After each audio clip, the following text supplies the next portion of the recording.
Hey everyone, welcome back to English Listening Room. I'm Alisa. And I'm Michael. Today we have a very special episode for you. Yes. Before we start, we want to tell you some good news. So many of you write to us and say, I can understand English, but I feel shy to speak. Does that sound like you? If yes, don't worry. You are not alone. That's why we made this podcast, English Listening Room, a calm and easy place to listen, learn, and slowly become confident. Every episode, we use simple words and short sentences. No pressure, no rush. Just clear English, real stories, and small, useful tips. And today's topic is something very close to my heart. Let's talk about why speaking English feels hard, even when you understand everything. Oh, I love this topic. Can I tell a small story first? Please, go ahead.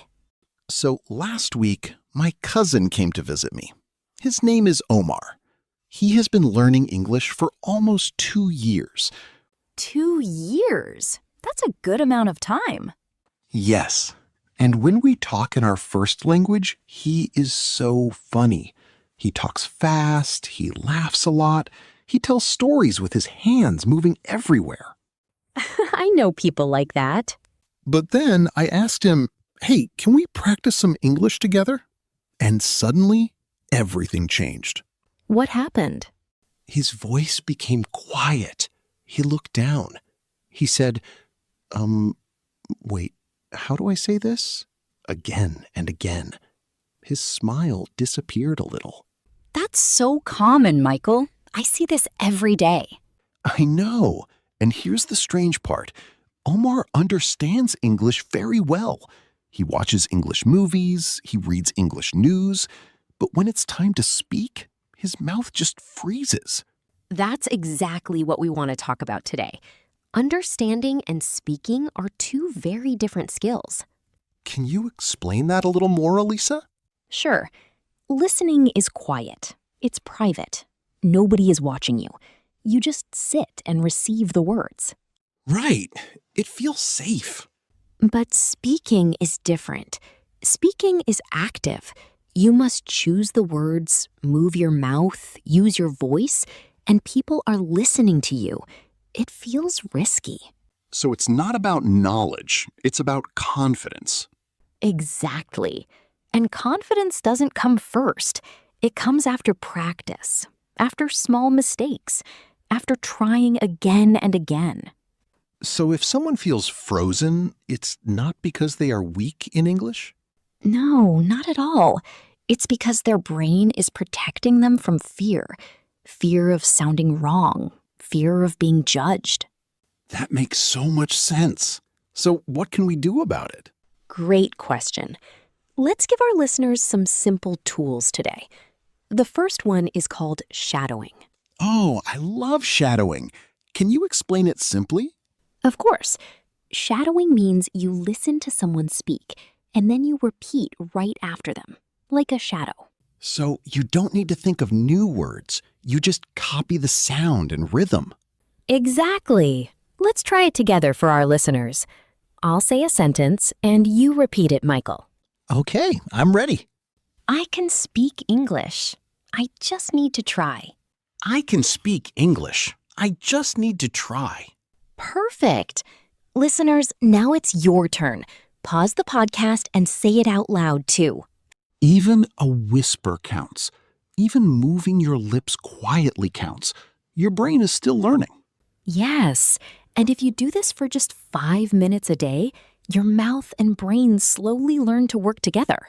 I remember when I was learning Spanish, shadowing really helped me. My tongue felt so stiff at first, like it didn't want to move. I understand that feeling. But after some weeks of shadowing, it became easier. Not perfect, but easier. That's the goal. Not perfect, just easier. Now, let's talk about our second tip. Talk to yourself. Wait, talk to myself? Like alone? Yes, even if nobody is listening. You can do it while cooking, while walking, even while washing dishes. What kind of things do you say? Simple things. I am making coffee. This bag is heavy. I am tired, but I will keep going. Oh, that's actually a nice habit. It turns daily life into English practice. Exactly. Speaking English isn't only for exams or interviews, it's for your daily life, your daily voice. The more you speak, even alone, the less strange it feels. And slowly, English becomes your friend, not your fear. I really like that line, Alisa. English becomes your friend, not your fear. Now, let's go a little deeper. Let's talk about confidence. Yes, please. This is what many listeners ask about the most. Confidence isn't something you wait for. It's something you build, little by little, moment by moment. So how do we start building it? Start speaking before you feel ready. Even if your voice shakes, even if your sentence isn't perfect. Because perfect isn't the goal. Right. Progress is the goal. You don't need big words. You just need brave words. Like what, for example? Like, I don't know this word, but I will try. Or, my English isn't perfect, but I want to learn. When you say that out loud, you take your power back. Exactly, Michael. You stop hiding and you start shining. That's beautiful. And every time you speak, even one small sentence, your brain learns something important. What's that? It learns, I am safe. I can do this. Yes. And over time, your brain stops seeing English as danger. It starts seeing it as a new path, a new door open. So where should people start? Maybe not in front of a big group? Good point. Start in safe spaces first. Talk to a friend who supports you. Join a small group online. Or record your own voice and listen back. Not to judge yourself, right? No, never to judge. Just to cheer yourself on, like a proud friend. I love that idea. Now, before we finish, can we talk about one more thing? Emotion. Oh, yes. This is important too. Language isn't only words, it's feeling. Think about your first language. When you're happy, your voice rises. When you're sad, you speak slowly. But in a new language, we often go flat. We only think about grammar and rules, and we forget to feel. So, what's your advice? Bring emotion back into your English. Don't just say, I went to work. Say, I was tired, but I still showed up. That's so much more alive. Exactly. When you feel what you say, your brain remembers it better, and people connect with you more. It's not about being perfect. It's about being real. Beautifully said, Michael. Before we close, Michael, I want to share one more small story. Is that okay? Of course. Please share. So, a few months ago, I started a habit. Every morning, while I make my tea, I describe what I'm doing, out loud, in English. Like a small daily routine? Yes, I say things like, I am boiling water. The tea smells so good today. I forgot to buy sugar again. That sounds so simple, but I bet it really helps. It really does. At first, I felt silly talking to an empty kitchen. I understand that feeling. It feels strange at the beginning. But after a week, something changed. My sentences came out faster. I stopped searching so hard for words. That's the power of small daily practice. Exactly. And here's something interesting. One day, my neighbor knocked on my door, and without thinking, I opened it and said, "Good morning, how can I help you?" In English. Wow. So it just came out naturally? Yes, my mouth didn't freeze. My brain didn't panic because I had already trained it, little by little, every single morning. That's such a great example for our listeners. Small habits build real confidence. Right. You don't need one big moment. You need many small moments, repeated with patience. I think that's the heart of everything we talked about today. Listening slowly, repeating gently, speaking bravely. And being kind to yourself along the way. Yes, if you forget a word today, that's okay.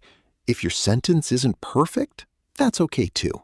Every learner sounds shaky at first. Every single one, including us when we started learning new languages.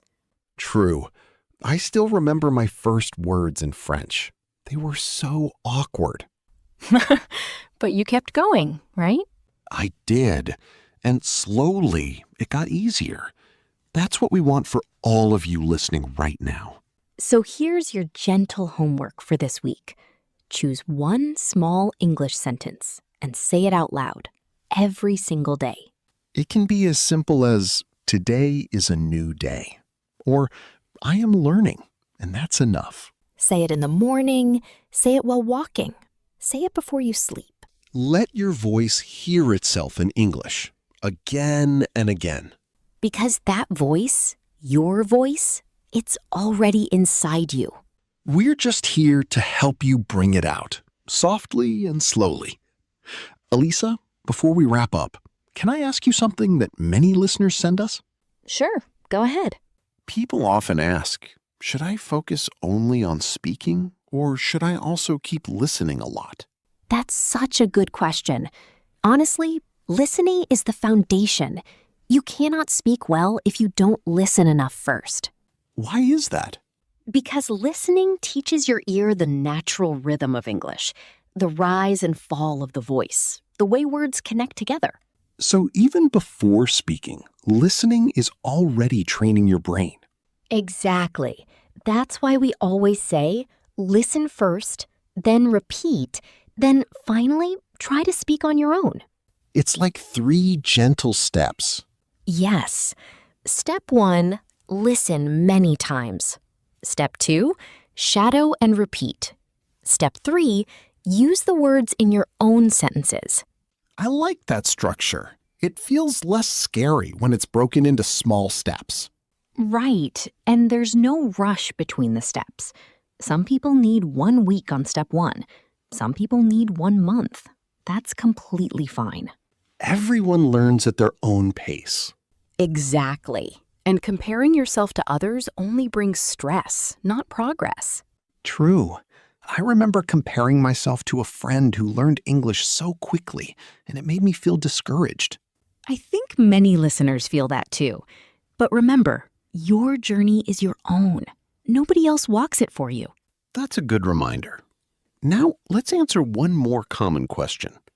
What if I make a mistake while speaking? Oh, mistakes are actually good news. Good news? How so? Because a mistake means you tried. It means your brain is working, searching, building new paths. So mistakes aren't something to fear. Not at all. Native speakers make mistakes too. They pause, they correct themselves, they say the wrong word sometimes. That's comforting to hear. Language is not a test with only right and wrong answers. It's a tool for connection. If people understand you, even with small mistakes, you already succeeded. I love that idea. Connection matters more than perfection. Exactly, Michael. So, dear listener, next time you make a mistake while speaking English, don't stop. Smile and keep going. Your mistake is proof that you are learning, not proof that you are failing. Beautifully said. Now, let's slowly move toward closing today's episode. So let's remind our listeners today, understanding and speaking are different skills. Shadowing helps your mouth and brain work together. Talking to yourself turns daily life into practice. Confidence grows from small, brave steps, not from waiting to feel ready. And emotion gives your English life and meaning. You don't need to rush. You don't need to compare yourself to anyone.